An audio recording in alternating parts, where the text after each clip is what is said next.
Bonjour, je m'appelle Florian Deblard et je suis alcoologue. Je vais prendre un peu de temps pour vous expliquer mon métier et ce qu'est l'alcoolologie.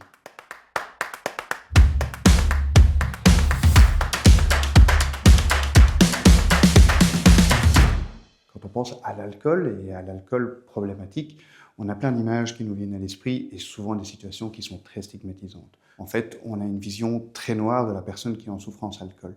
Mais on oublie aussi que le trouble d'usage d'alcool, donc la difficulté sur un continuum de consommation, va toucher beaucoup plus de personnes. Au sein de mon cabinet, je rencontre des gens de tout âge, de tout sexe, de toute origine, de toute situation socio-culturelle, qui présentent une difficulté dans le rapport avec l'alcool. Ils ne se sentent pas légitimes pour consulter ou considèrent ou ne parviennent pas à percevoir le rapport entre la fonction négative du produit alcool et leur consommation. L'alcool a néanmoins des fonctions positives dans notre vie, c'est notre drogue culturelle. C'est la substance qui est la plus légalisée, la plus valorisée et la plus accessible au sein de notre société. C'est parfois difficile d'entendre le mot alcool associé à drogue, mais en effet, le produit alcool va répondre à toute une série de critères de ce que peut être une drogue. Par exemple, on est sur un produit qui est psychotrope, qui va pouvoir créer une dépendance physique et psychologique, qui va pouvoir amener quelqu'un à des pertes de contrôle. Et donc, en fait, si on reprend l'ensemble des critères, oui, l'alcool y répond bien largement.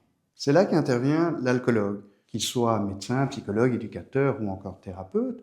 C'est un professionnel qui est formé à l'alcoolologie. Il existe dans notre pays une formation qui est organisée par la Société de médecine générale, une formation universitaire, et qui va permettre en fait à des gens dans leur pratique du soin et de la santé de pouvoir venir aider les personnes qui commencent à s'interroger ou qui ont besoin de soins par rapport à un trouble d'usage d'alcool. De pouvoir venir en fait s'insérer dans la relation entre une personne qui présente des difficultés avec l'alcool et le produit, afin en fait de l'aider à comprendre la place que l'alcool a pris dans sa vie et à partir de là, avec des stratégies motivationnelles et opérationnelles propres à chaque métier, à trouver une façon de retrouver un certain mieux-être. En fait, à se libérer du rapport à l'alcool, que ce soit dans un projet dit de sobriété, c'est-à-dire sans alcool, ou dans un projet de consommation raisonnée.